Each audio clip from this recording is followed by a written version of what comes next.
안녕하세요. 수강생 여러분, 정한순 교수입니다.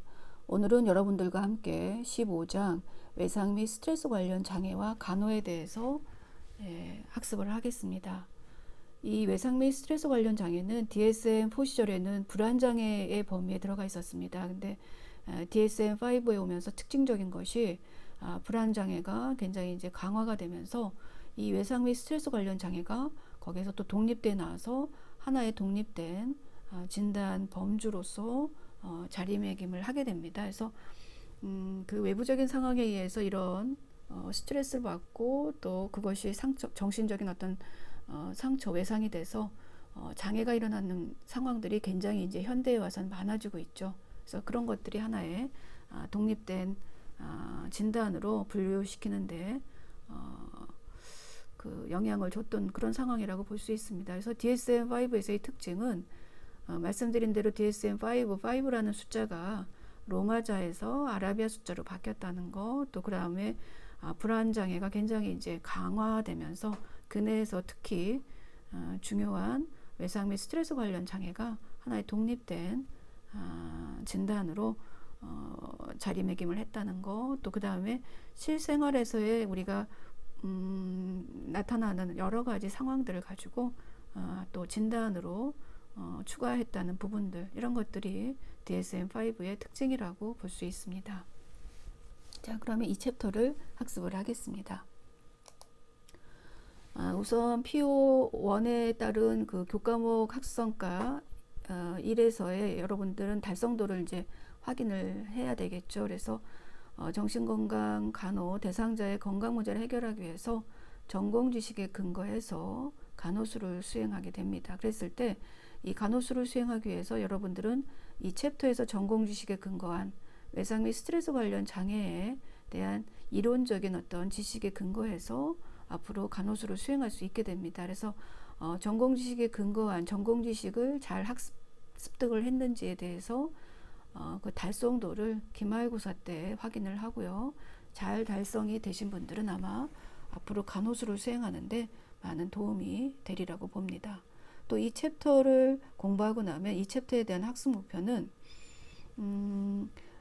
그 외상 및 스트레스 관련 장애에 대해서 원인과 증상에 대해서 설명을 할 수 있게 되고요. 그 다음에 또 치료 방법에 대해서 설명을 할 수 있게 되고, 또 외상 및 스트레스 관련 대상 그 장애 대상자들한테 간호 과정을 적용하게 됩니다. 그래서 이런 학습 목표 하에 여러분들은 이 부분을 설명하고 적용할 수 있게 되는 그런 목표를 가지고 학습을 하겠습니다.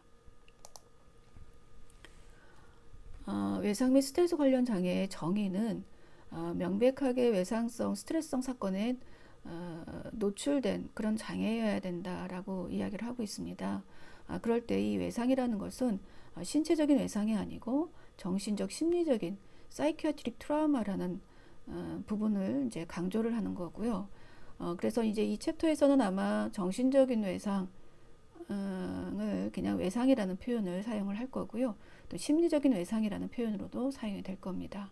이 DSM-5에서는 이 챕터 제목인 외상 및 스트레스 관련 장애에 그 앞으로 공부할 외상 후 스트레스 장애 PTSD라고 그러죠. 앞에 있는 이니셜만 따서 또 급성 스트레스 장애, 적응 장애, 이런 장애를 포함해서 또 반응성 애착 장애, 탈억제성 유대감 장애, 이런 것들을 가지고 외상 및 스트레스 관련 장애로 칭하고 있습니다. 근데 여러분들은 지금 반응성 애착 장애나 탈억제성 유대감 장애는 내년 4학년 1학기 24장에서 요 두 그 장애는 공부를 하도록 하고요.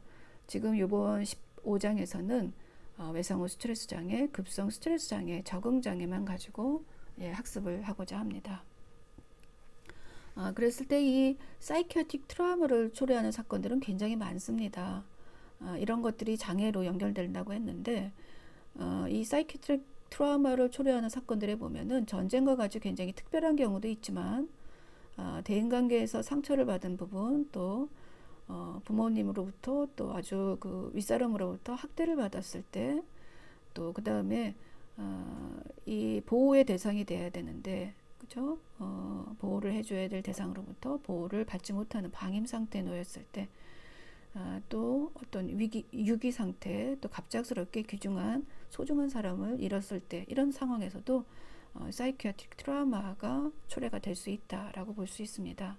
이런 사이키아트릭 트라우마를 초래하는 사건들은 정신장애와 또 연관이 돼서 정신장애를 일으킬 수 있는데 이런 사이키아트릭 트라우마를 갖게 됐던 사람들은 나중에 우울장애나 또 범불안 장애, 또 오늘 공부할 외상후 스트레스 장애, 또 광장 공포증 이러한 진단을 받는 상황으로 갈 수도 있습니다.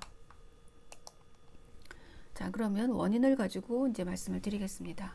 원인을 얘기할 때 생물학적인 원인을 먼저 말씀을 드리는데요. 이 생물학적인 원인을 얘기할 때 보면 제일 먼저 항상 유전학적인 원인을 제일 거론을 먼저 하죠.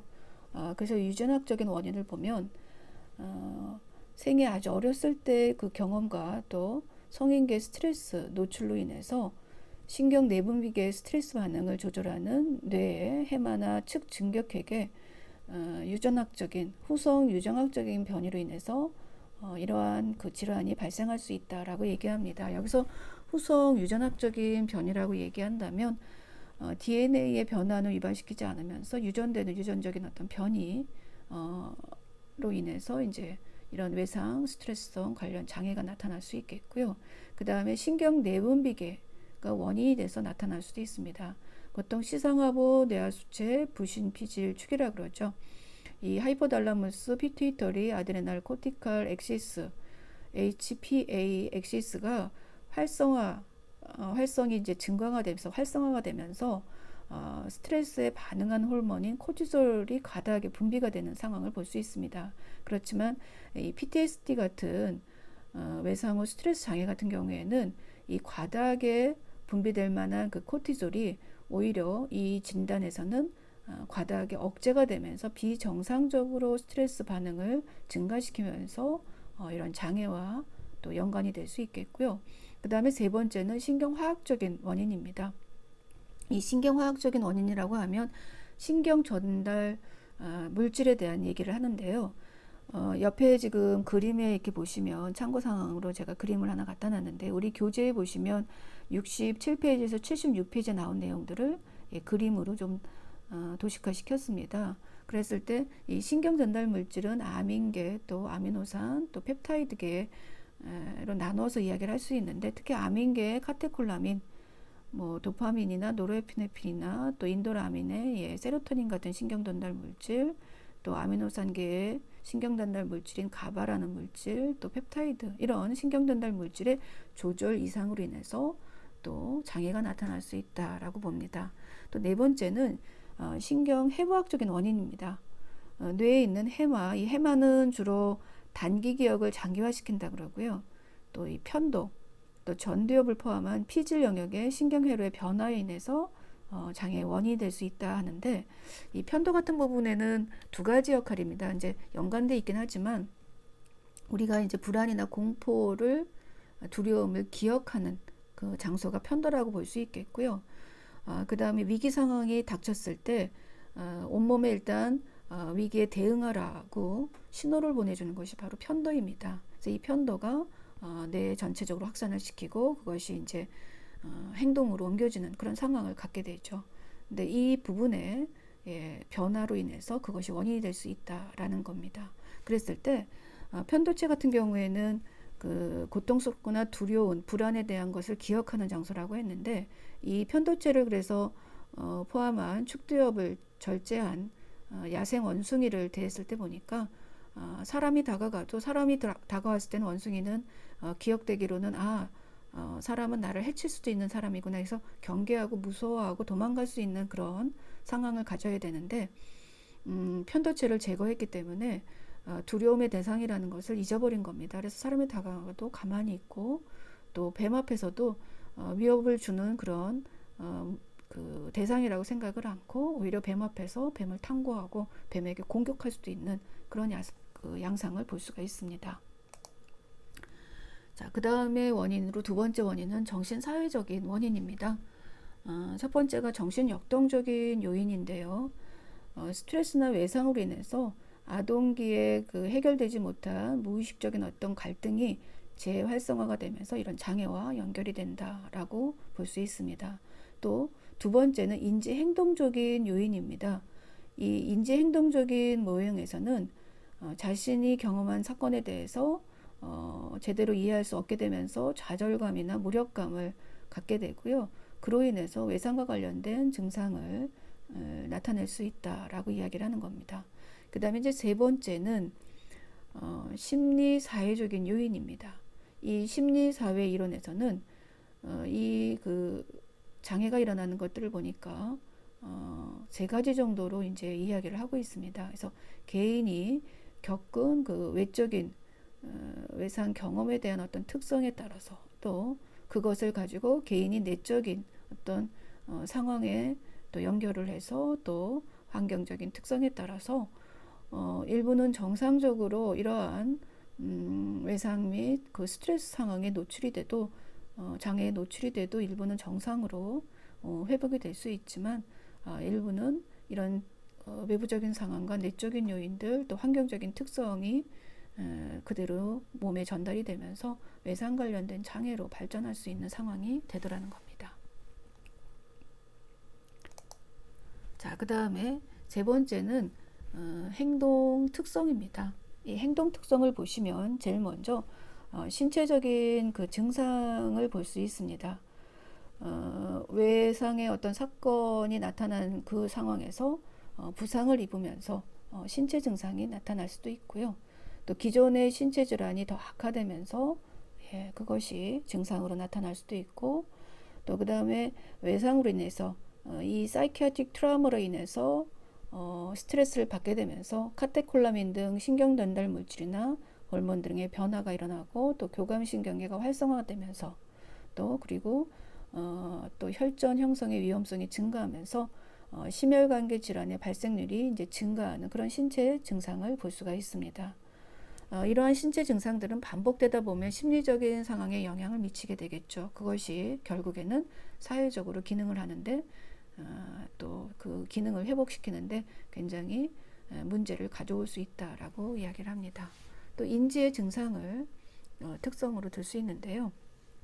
부분적이거나 전체적으로 기억력에 손상을 볼 수 있겠고요. 집중력이 떨어지고 반복되는 그 외상 사건에 대해서 자꾸 기억을 하는 그런 상황을 볼 수 있습니다. 이걸 우리는 요 밑에 이제 정서 증상에서 얘기 나왔지만 그 외상 사건을 계속 기억한다.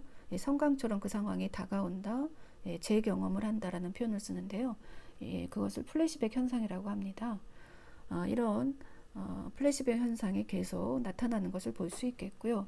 그래서 세 번째 정서적인 어떤 증상을 보면은 이런 플래시백 현상으로 인해서 반복되는 외상 사건이 자꾸 기억이 되새겨나고 눈앞에 그것들이 이제 자꾸 나타나면서 정서적으로 보면은 공포스럽고 또 불쾌감을 갖게 되고요. 굉장히 예민해지고 또 무감각한 정서상으로 굉장히 불안정한 상황을 경험하게 됩니다. 또 뿐만이 아니고 그 외상 사건 이후에 본인만 살아남았을 경우에는 굉장히 자책감, 다른 사람은 다 죽었는데 나만 살아남았다라는 거에 대해서 죄책감을 경험을 할 수도 있습니다.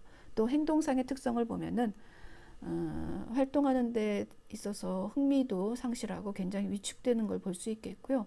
사회적인 관계에서 좀 벗어나고 싶은, 도망가고 싶어하는 그런 양상을 볼 수 있고, 그 다음에 외상 사건, 사이키아트릭 트라우마를 일으킬 만한 사건 이후에는 그것을 자꾸 이제 상황들이 플래시백 현상이든 이래서 재현이 되니까 그걸 잊기 위해서 술을 많이 마신다든지 아니면 물질을 탐닉할 가능성이 증가하는 양상을 볼 수 있습니다. 그래서 사이키아틱 트라우마가 있고 난 이후에는 신체 증상이 나타날 수 있고 또 인지에 여러 가지 증상을 가져올 수 있고 그런 인지의 어떤 문제 때문에 정서적인 증상까지 연결해서 나타날 수 있고 행동상에도 문제가 나타날 수 있다. 이렇게 이야기를 합니다.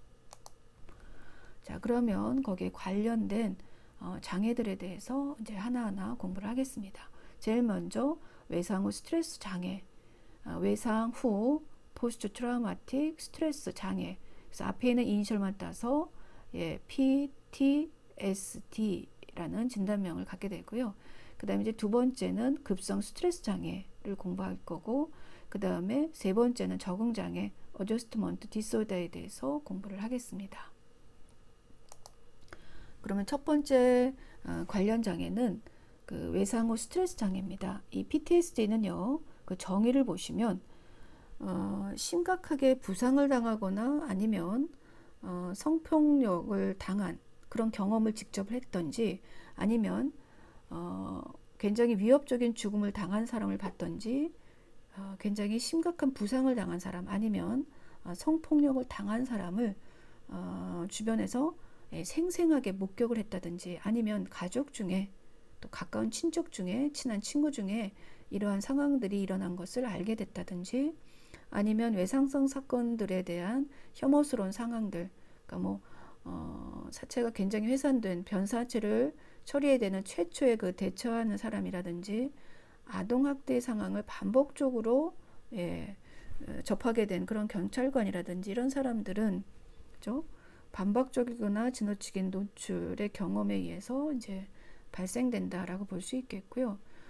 이러한 PTSD는 그렇지만 단순하게 어떤 누군가를 떠나보낸 사별을 했다든지 결혼 갈등이나 만성 질환과 관련이 있는 것이 아니고 사람들한테 현저하게 스트레스를 줄 만한 그런 사건들과 연관이 되어 있다는 거, 그리고 그런 상황에 지나치게 반복적으로 노출된 이런 경험을 갖고 있는 사람들한테는 굉장히 심각하게 나타날 수 있다는 거죠.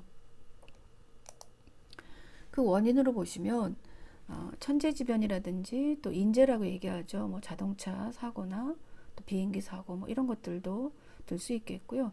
그 다음에 의도적인 재난이라고 하는 뭐 전쟁이라든지 그 다음에 강간을 당했다든지 그 다음에 뭐 납치를 당했다든지 가족이 심하게 그 자녀를 학대했다든지 뭐 이런 거 외에도 중요한 사람의 어떤 죽음 또 이별이나 수치스러운 경험을 했다든지 심한 좌절감을 경험했을 때 심각할 정도의 질병이나 신체적인 장애를 갖고 있을 때 PTSD가 나타날 수 있다라고 합니다.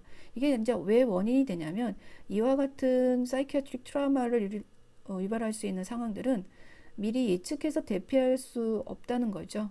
예측할 수도 없고 대피할 수도 미리 없고 또 도망가거나 회피할 수 없는 그런 특성을 갖고 있기 때문에 그냥 그 상황에 맞닥뜨리고 그 상황을 그냥 듣게 되고 보게 되고 그죠?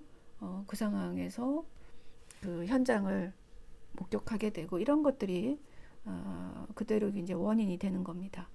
이 PTSD를 일으킬 만한 상황은 우리나라에 굉장히 큰 사건들이 많이 있었죠. 그 중에서 기억이 날 만한 게 1994년에 성수대교가 갑자기 붕괴한 겁니다. 그래서 거기에서 사망한 사람들이 나왔죠. 근데 이 사망한 사람들이 문제가 되는 게 아니고 사망한 사람들을 둔 이제 유족들이 문제가 되는 거고요. 그 다음에 거기서 살아남은 사람들, 그것을 또 생생하게 목격한 사람들, 또 그것에 아주 가까이 있는 그 친척들이나 가까운 가족들, 그죠? 그 다음에 그 상황을 제일 최초로 또 처리해야 되는 사람들, 이런 사람들한테서 문제가 될 수 있죠. 그런 유사한 상황이 1995년에 상품 백화점 붕괴에서도 또 나타났고요. 그 다음에 2003년에 대구 지하철 화재 참사 사건에서도 나타났습니다. 그 다음에 너무 안타까웠던 2014년에 세월호 침몰 사고에서 사망한 사람들을 두고 살아남은 사람들, 그들의 유족들, 그 다음에 아주 가까이 있던 사람들, 그걸 목격한 사람들, 굉장히 많은 사람들이 PTSD에 시달리는 그런 상황을 갖게 됐습니다. 그랬을 때 이 PTSD에 대한 그 유병률과 경과를 좀 보겠습니다. 스트레스 1에 노출된 대상자들 중에 보면 30에서 50% 정도에서 PTSD로 발전한다라고 봅니다. 이 발병률 보시면 그래서 이전에 과거에 외상성 사건을 경험한 사람에서 더 많이 나타나는 걸 볼 수 있고요.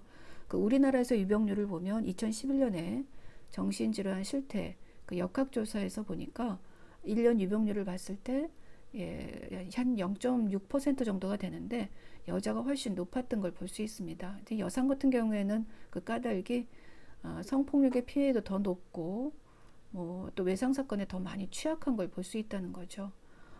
그랬을 때 다른 나라의 그 사례를 보면 평생 유병률은 우리나라는 이제 1.6% 정도가 되는데요. 외국에 비해서는 그래도 현저히 좀 낮은 상황입니다. 특히 미국 같은 경우에는 그 PTSD의 평생 유병률을 보면 한 3.5% 정도가 되는데 우리나라는 한 1.6% 정도 되거든요. 그렇지만 우리나라에서도 지금 앞에서 얘기한 대로 세월호 침몰 사건처럼 그 살아남은 사람들과 또 그들의 그 사망한 사람들의 유가족자들, 그죠? 그 다음에 간접적으로 어떤 피해를 받던 사람들, 이런 사람들이 굉장한 사이키아트릭 트라우마를 받았습니다. 그래서 그 당시에 안산에 정신건강 트라우마 센터가 설치돼서 운영되고 있고요. 지금까지도 그 안산 온마음 센터라고 해서 이 트라우마 센터가 계속 운영되면서 그 정신건강 관리를 하고 있는 상황이다라고 할 정도로 지금까지도 해결되지 않은 문제가 있을 뿐더러 또 이 사이키아틱 트라우마에 대해서 해결되지 않아서 시달리고 있는 많은 사람들이 있다라고 볼 수 있습니다. 또 뿐만이 아니고 어린이 대상으로 성폭력, 그 아동 성범죄자 조두순 사건이 있었죠. 이게 이제 2008년에 일어났던 일인데요. 그 당시에는 성폭력 특별법이 적용되지 못했습니다. 그래서 강간 상해 적용만 돼서 12년 정도 이제 형을 살고 작년에 2020년 12월에 조두순이 이제 출소를 하게 됐죠. 그 당시에 굉장히 그 청혼을 많이 넣었습니다. 과연 이 사람이 사회에 나왔을 때 적절한 것인가에 대해서 그래서 다시 이제 제 그 조명을 하고 그러면서 더 아직은 그 형무소에 더 지내야 된다라는 것들에 대해서 이제 많은 사람들이 청혼을 했었죠. 그렇지만 결국은 이제 출소를 하게 됐고요. 현재는 안산에 거주하는데 거의 그동안에 이제 외부 출입 거의 단절하고 집에서만 지낸다라고 얘기는 하고 있습니다. 하여튼 이런 어떤 사건들이 급속도로 이제 번지고 또 이런 것들을 감안하면서 훨씬 더 우리나라의 그 PTSD에 대한 유병률이 더 높을 것이다라고 예상을 하고 있습니다. 그랬을 때 이 대상이 되는 아동이 이 PTSD의 그 대상이 됐을 때 학년기 특히 전기 학년 전기 아동 같은 경우에는 이 PTSD의 어떤 그 트라우마 상황을 경험을 했어도 그 경험을 그 인지하거나 또 표현하는 능력이 떨어지기 때문에 부정적으로 생각하는 부분 또 감정의 변화를 표현하는 부분이 확인되기가 굉장히 어렵습니다. 그래서 아동들 같은 경우에 또 PTSD 진단 기준을 충족하지 않더라도 공포나 여러 가지 충동 조절 장애, 또 정체성의 문제, 악몽, 학습 장애, 집중력의 문제, 행동상의 문제, 물질 남용의 문제까지 함께 동반될 그런 상황이 있기 때문에 별도의 기준이 좀 필요하다라고 이야기를 하고 있죠. 그들의 행동 특성을 보면 PTSD를 진단받은 사람들의 행동 특성을 보면 상처받은 사건에 대해서 계속 재경험을 하면서 고통을 받는 겁니다. 이 재경험이라는 것은 그 사건이 발생되고 나서 계속 그 장면이 떠오르는 거죠. 플래시백 현상으로. 아니면은 계속 그 생각을 하기 때문에 꿈에서도 이제 반복해서 악몽을 꾸는 그런 상황을 경험을 하면서 끊임없이 고통을 받게 되는 겁니다. 그랬을 때 그 외상 사건에 대해서 재경험을 하면서 고통을 받고 또 그렇게 되니까 그 외상이 발생했던 그 장소에 대해서 굉장히 이제 거부를 하고 그 사건에 대해서 이야기를 회피하는 그런 상황이 나타나겠죠. 그 다음에는 그런 상황이 되면서 여러 반응에 대해서 굉장히 이제 스스로가 억제를 시키면서 멍해지고 무심해지고 인간관계도 위축되고 고립되면서 정서적으로 굉장히 둔감해지고 정서적인 그 마비 상태가 됩니다. 그러면서 외상 사건에 대해서 스스로를 비난하고 죄책감을 많이 갖게 되고 또 세상을 두고 다른 사람을 두고 부정적인 생각과 함께 또 그 감정 표현도 굉장히 부정적으로 하면서 이제 그 왜곡된 인지를 갖게 되죠. 그러면서 정서적인 변화를 일으키고 만성적인 우울을 갖는 그런 양상을 보이게 됩니다.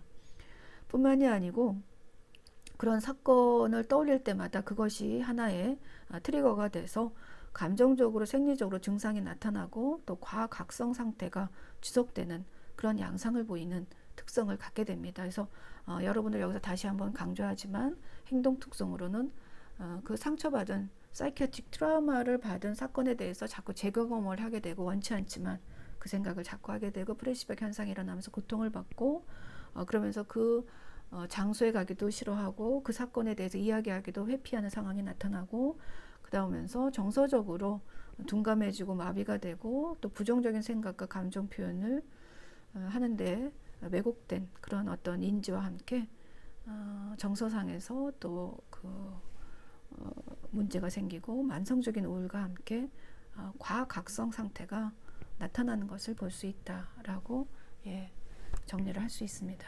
그래서 진단을 내릴 때 보니까 이런 PTSD는요, 적어도 외상성 사건에 노출된 후 적어도 1개월 이상의 증상이 지속돼야 됩니다. 그래서 이렇게 증상이 지속되다 보니까 사회적, 직업적, 일상생활의 기능에서 상당히 문제가 초래될 정도가 됐을 때 PTSD라는 진단을 붙이게 됩니다.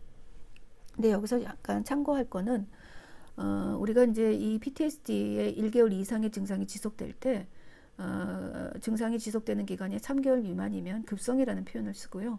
그 다음에 3개월 이상이 지속될 때 만성이라는 표현을 쓸 수 있습니다. 또 뿐만이 아니고 외상성 사건에 노출된 후 바로 어떤 증상이 나타나는 게 그게 1개월 지속될 수도 있지만 그 외상된 발병이라 그래서 외상 사건이 노출된 이후에 한 6개월이 지나서 처음으로 발병 증상이 나타나는 경우도 있습니다. 그래서 요거에 대한 개념을 좀 갖고 계시면 도움이 될 것 같습니다.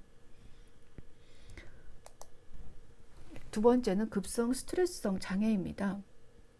이 급성 스트레스 장애는요, 극심한 외상성 스트레스에 노출된 후에 3일에서부터 1개월 사이에 PTSD에 해당하는 증상을 보일 때 아큐트 스트레스 디소더라는 진단을 붙이게 됩니다.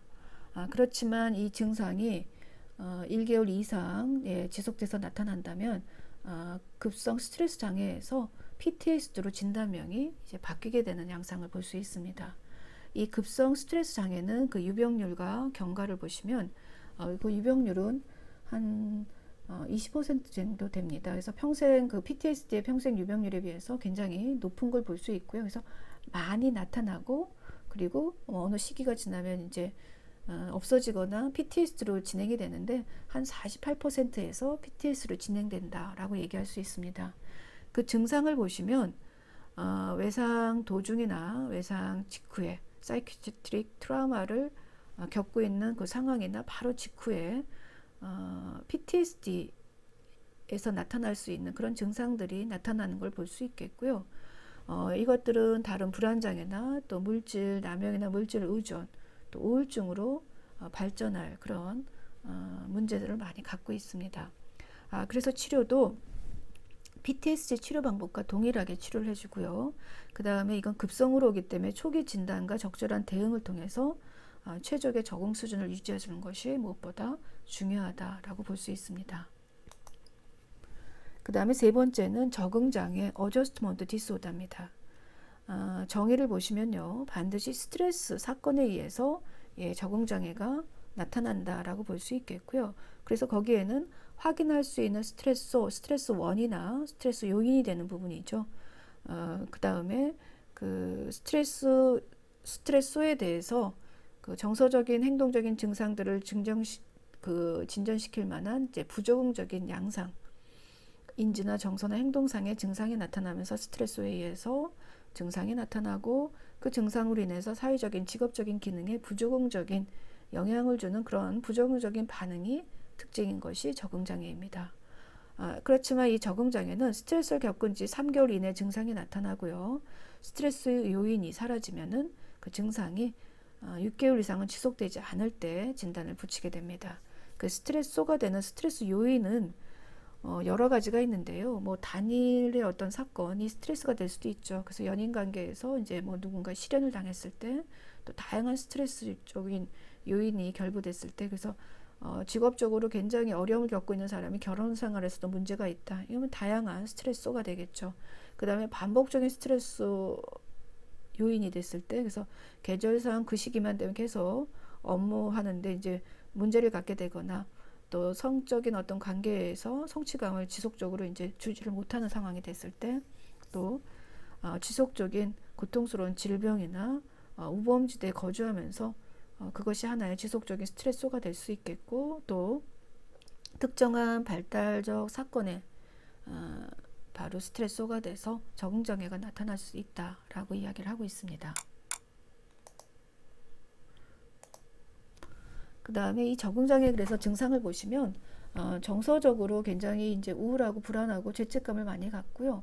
행동상으로 보면은 공격적인 양상을 보이고 무모하게 운전을 하거나 과도하게 음주, 술을 마시거나 사회적으로 위축되고 잠을 잘 못 자고 또 문제가 심각해지면 자살까지도 할 수 있는 아니면 일이나 학업 등의 어려움을 가질 수도 있습니다. 이 아동 같은 경우에는 특히 신체적인 증상을 많이 동반하고요. 또 청소년 같은 경우에는 비행 문제를 많이 그래서 이 적응장애와 함께 동반하는 경우가 많이 있습니다.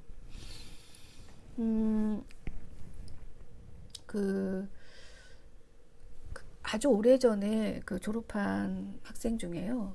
적응장애 진단을 받고 나중에 이제 휴학을 하고 좀 치료를 받았던 학생이 있는데 아버님이 이제 직업군인이어서 매번 어느 일정 기간에 한 번씩 이제 이사를 가게 됐고요.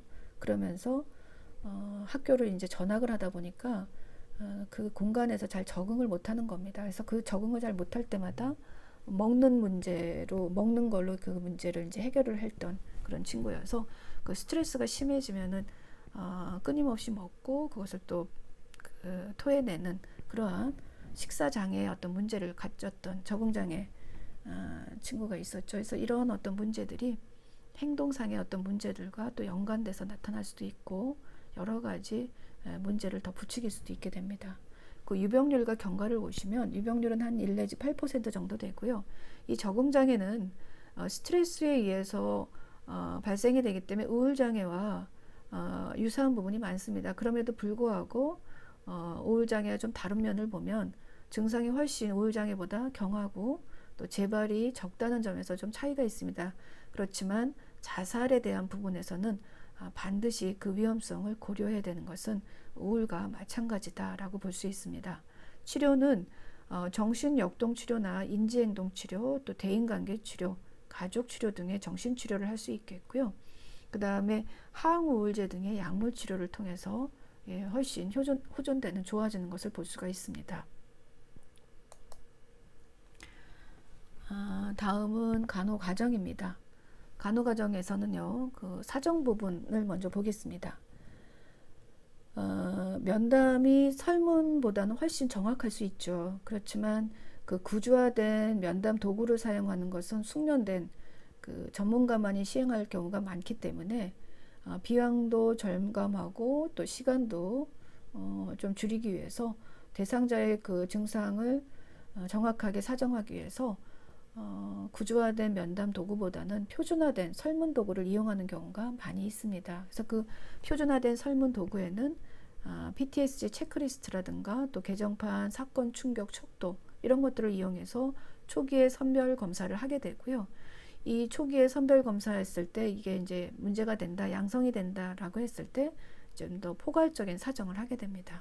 그래서 포괄적인 사정을 할 때 1차 사정 시에는 스트레스가 언제 시작됐는지 그리고 또 빈도는 어떤지 또 중증도는 어떤지 고통의 수준이나 기능적인 장애가 어느 정도 왔는지 또 과거에 어떤 이런 문제들이 또 있었는지를 사정하게 되고요. 그 외에 추가 사정을 이제 자살 사고가 있는지 가족과의 관계에서 또 수면과 또 사회적인 위축 정도 이런 것들을 다 가지고 이제 사정을 하게 됩니다. 그래서 이후에는 이 모든 증상을 사정할 수 있는 종합적인 면담을 통해서 PTSD라는 진단을 내리게 되는 그런 마지막 상황을 갖게 되죠. 그랬을 때 이게 이제 DSM-5에 준한 PTSD 체크리스트입니다. 그 문항은 20문항으로 되어 있고요. 그 다음에 보시면 이 문항은 PTSD 체크리스트는 평가도구 중에서 가장 많이 사용되는 그런 척도라고 볼 수 있는데 웨더 등에 의해서 개발된 설문지입니다. 과거 한 달 동안의 스트레스를 경험했는데 그것이 얼마나 고통스러운지를 4점 척도로 평가를 하는데요. 총점 0점에서부터 80점까지를 따져서 그걸 가지고 이제 진단을 내리게 사정을 하게 되죠. 그랬을 때 이 PTSD 체크리스트 같은 경우에는 아직 그 한국 표준화된 그 척도가 없습니다. 그렇지만 PTSD를 진단하고 증상을 내리는데 굉장히 유용한 도구로 지속적으로 사용을 하고 있다라고 볼 수 있고요. 그 다음이 개정판 사건 충격 척도입니다. 요거는 우리 책 교재에 나와 있는 거니까 한번 보시면 도움이 될 것 같습니다. 그 다음은 간호 진단입니다. 이러한 PTSD나 그 외상 관련 또 스트레스 관련 장애가 있는 그런 대상자들한테 진단을 내릴 때 어떤 진단을 내리겠는가를 보시면요. 제일 먼저 불안이겠죠. 그 다음에 그 사이키아트릭 트라우마를 받은 상황에서 대처를 잘 못하는 비효과적인 대처를 진단을 내릴 수도 있고, 관련해서 수면을 문제를 갖기 때문에 불면에 대한 진단, 사회적 고립, 또 수면 박탈, 또 절망감, 그 다음에 만성적 자아 존중감 저하, 또 자기돌봄 결핍, 그 다음에 우리 책엔 나와 있지 않지만 요번에 국가고시에도 나왔었던 외상 후 증후군 이런 것들을 간호진단으로 받을 수 있습니다. 잠깐 보시면 강도한테 위협을 받은 후에 지속적으로 악몽을 꾸고 그 사건을 생생하게 떠올려서 제 경험이죠. 플래시백 현상이죠.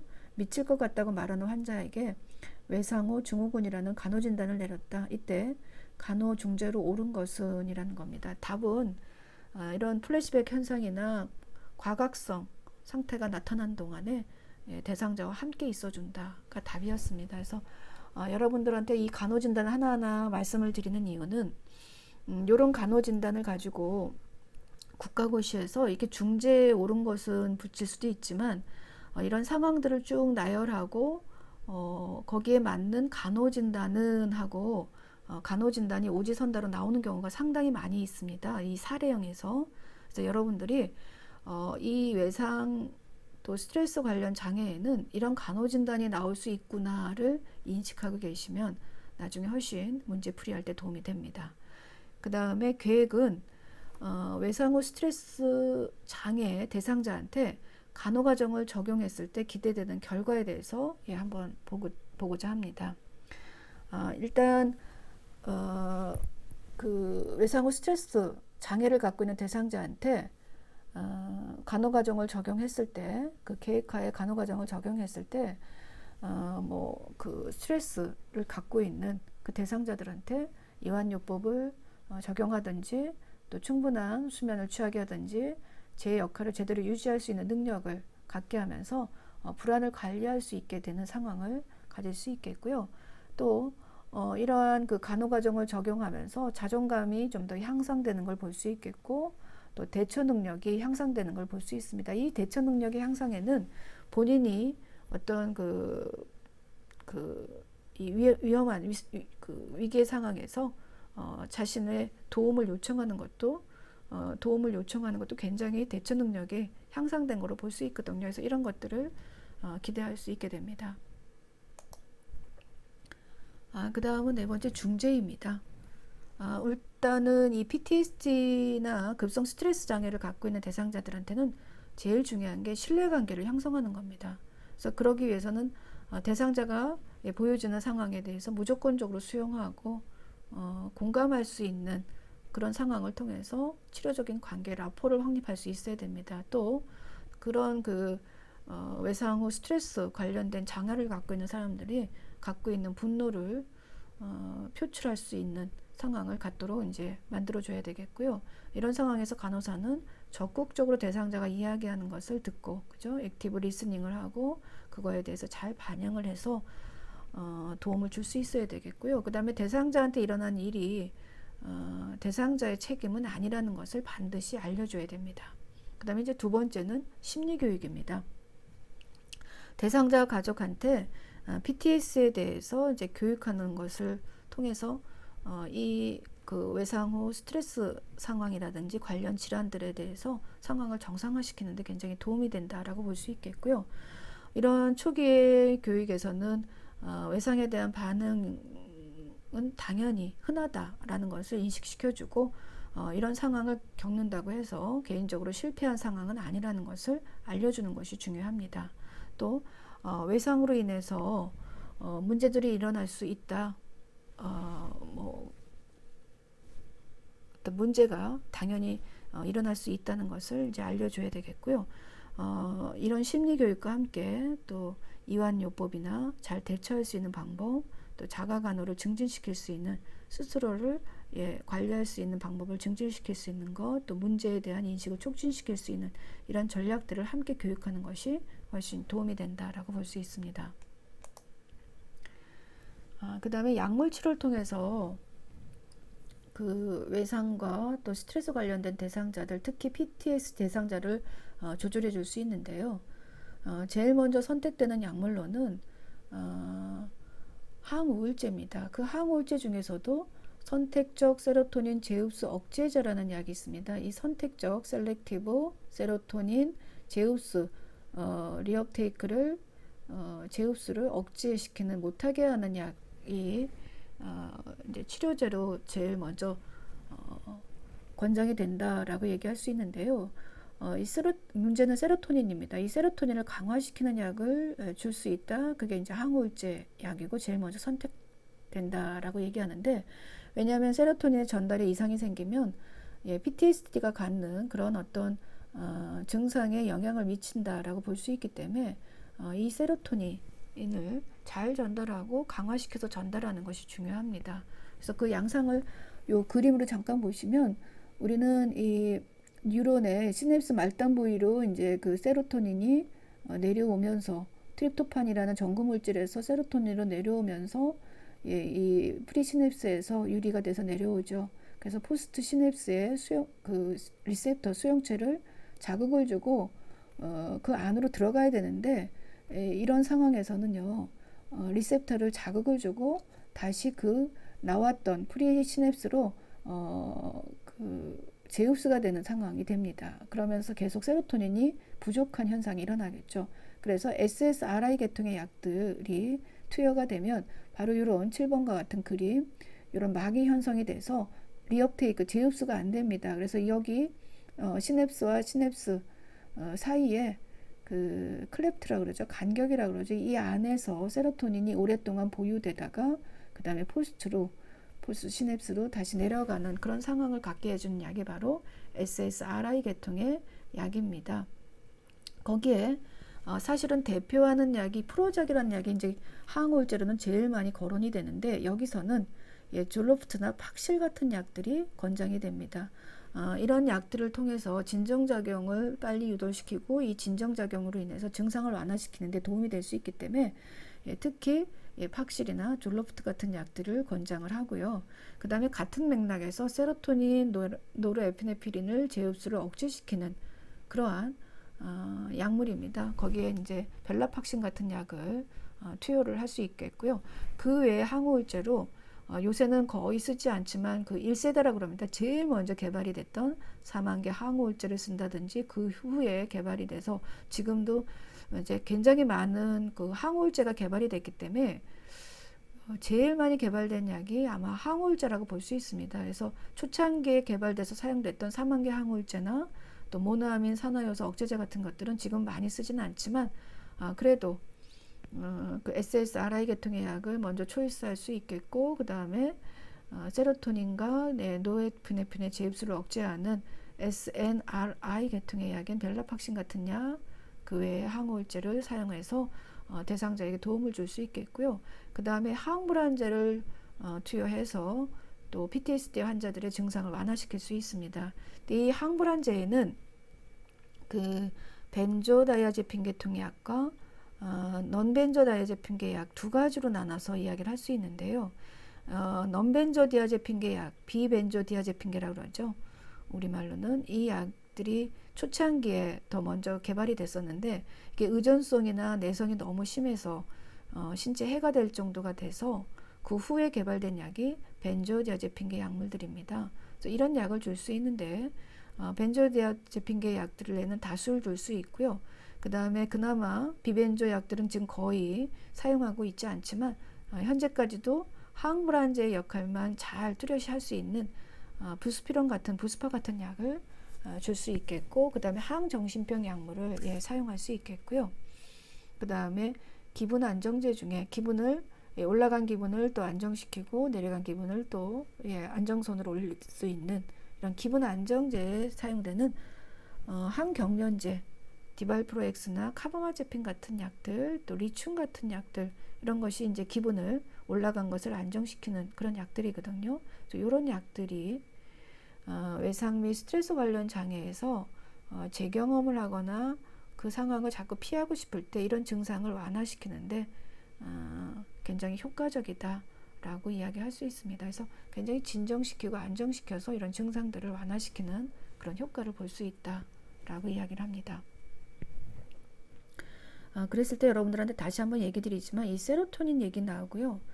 그 다음에 항불안제 같으면은 이제 나중에 얘기 드리겠지만 그 억제성 신경전달 물질인 가바에 대한 부분, 또 항정신병 약물 같은 경우에는 카테콜라민의 그 도파민 같은 물질들, 뭐 이런 물질들이 신경전달 물질들이 나오기 때문에 그런 물질에 연관된 약물들을 투여한다라고 말씀을 드릴 수 있습니다. 그 다음에 네 번째는 인지행동 치료입니다.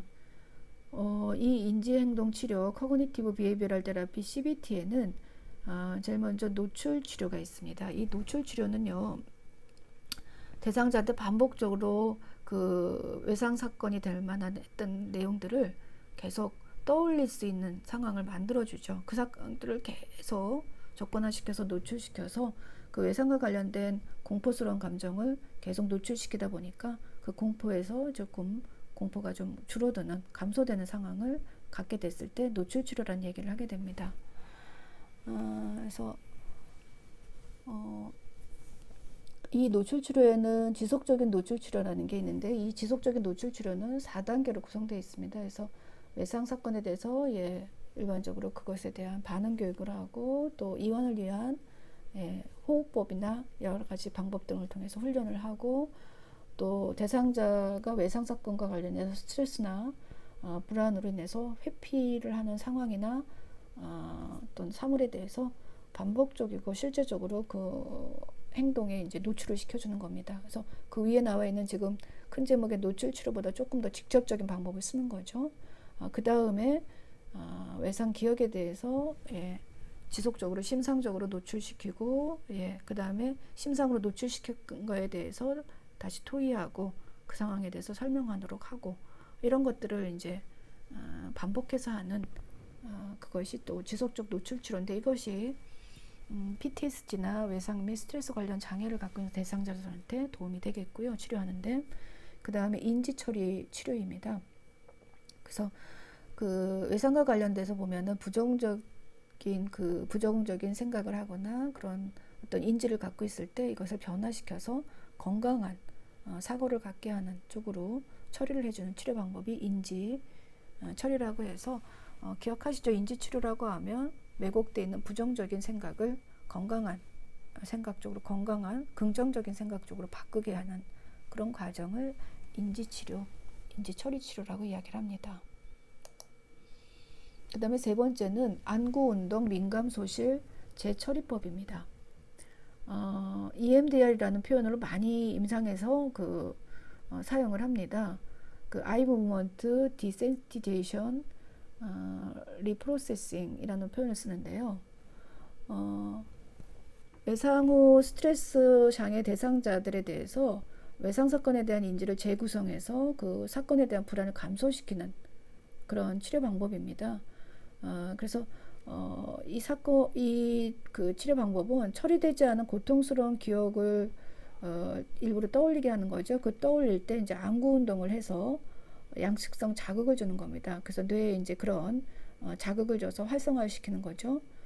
그래서 기억을 다시 처리할 수 있도록 도와주는 그런 방법입니다. 그래서 다시 얘기하면 불안한 상황을 생각하거나 상상을 시키게 하고, 그래서 눈을 이제 좌우로 빨리 움직이게 하는 거죠. 그래서 인지를 재구성하면서 그 상황에서 불안이 감소되고 긍정적인 사고가 가능해지는 그러한 치료 방법이 EMDR입니다. 이 EMDR은 특히 PTSD 대상자들이나 공포증을 갖고 있는 대상자들한테 굉장히 효과적이다라고 볼 수 있습니다. 그 다음에 이제 마지막이 다섯 번째가 위기 중재입니다. 이 위기 상황 스트레스 디브리핑이라는 위기중재인데요. 이건 전형적인 위기중재 방법입니다. 여러분들이 그 시뮬레이션 수업을 하고 디브리핑을 하죠. 같은 방법입니다. 이 재난이 일어난 직후에 급성적으로 개입하는 그런 방법이라고 볼 수 있는데, 급성적으로 개입해서 경험자가 갖고 있는 생각이나 감정을 이야기할 기회를 주는 겁니다. 그런 이야기할 기회를 주는 구조화된 모임이다라고 해서, 이 구조화된 모임에서는 7단계로 그 교육을 시도를 하죠. 그래서 이러한 그 위기 중재, 위기 상황 스트레스 디브리핑을 통해서 초기에 대상자한테 개입을 하게 되면은 그 외상 사건에 대해서 그 기억이 왜곡돼 있거나 왜곡돼서 고착되는 것을 막을 수 있습니다. 빨리 이제 초기에 개입해서 그 상황을 빨리 이야기하면서 거기에서부터 이제 그 중재 방법이 들어가니까요. 그리고 또 중요한 거는 두려움을 이야기를 한다 그랬죠. 말로 표현해서 심리적인 외상을 또 파악할 수 있고, 스트레스를 말로 표현하면서 해소하고, 거기에서 대처 방안을 찾아볼 수 있는 그런 방법이 바로 위기 상황 스트레스 디브리핑입니다. 그 다음이 이제 6번째가 마지막으로 안정화 치료입니다. 안정화를 시키고 그것을 통합해서 재연결한다라는 개념인데요. 1단계에서는 안정화 단계로요. 정신건강 전문가는 대상자가 자신의 반응을 이해하고 스스로가 관리할 수 있도록 안전이나 대처 기술을 개발할 수 있도록 도와주는 겁니다. 그 다음 이제 2번째 단계가 통합 단계입니다. 안전한 치료 환경에서 외상 기억을 적절하게 노출시켜주는 겁니다. 그래서 그 노출된 상황에서 외상 기억을 좀 교정하고 정서적으로 잘 처리할 수 있게끔 도와주는 거죠. 여기에는 앞에서 얘기 드렸던 지속적인 노출 치료도 있고, 인지 치료도 있고, 또 EMDR 이런 것들을 적용해서 이제 이런 치료를 해 나가고요. 그 다음에 3번째 단계는 재연결 단계입니다. 그래서 실제 외상 사건을 넘어서 여러 가지 생활사의 문제들이 굉장히 많겠죠. 그런 문제들까지 같이 다뤄주는 단계가 바로 재연결 단계고요. 이 단계에서는 스스로가 어떤 스스로의 문제 해결 능력을 향상시키면서 자기인식도 증진시키고, 또 사회적인 지지체계와 통합해서 문제를 해결해 나갈 수 있도록 하는 상황을 촉진시켜 줍니다. 그래서 굉장히 실질적인 도움이 되는 그러한 프로세스를 갖고 있습니다. 자, 그렇다면 평가 부분입니다. 자, 이 밑에 나와 있는 여러 항목들이 있죠. 그랬을 때 대상자가 외상과 관련된 증상을 평가 부분에서는 인지하고 있는지, 또 불안이 나타났을 때 불안을 관리하기 위해서 여러 가지 학습된 전략을 사용할 수 있었는지, 또 대상자가 정신적인 외상을 초래할 만한 사건에 대해서 그 회상하는 장면이나 그러니까 이제 플래시백 현상이죠. 제 경험 이런 것들이 없어졌는지, 또 악몽 없이 대상자가 충분히 수면을 취할 수 있게 됐는지, 일상생활에서 만족스럽게 대인관계를 유지할 수 있는지, 이런 것이 중재를 통해서 굉장히 효과적이었는지를 확인하고 그 다음에 그 부분을 평가하게 되는 것이 바로 마지막 평가 부분입니다. 좀 여기까지 해서 외상 및 스트레스 관련 장애에 대해서 여러분들과 함께 했고요. 다음에는 문제를 잠깐 풀어보면서 전체적인 것들을 마무리하고 수업을 마칠까 합니다.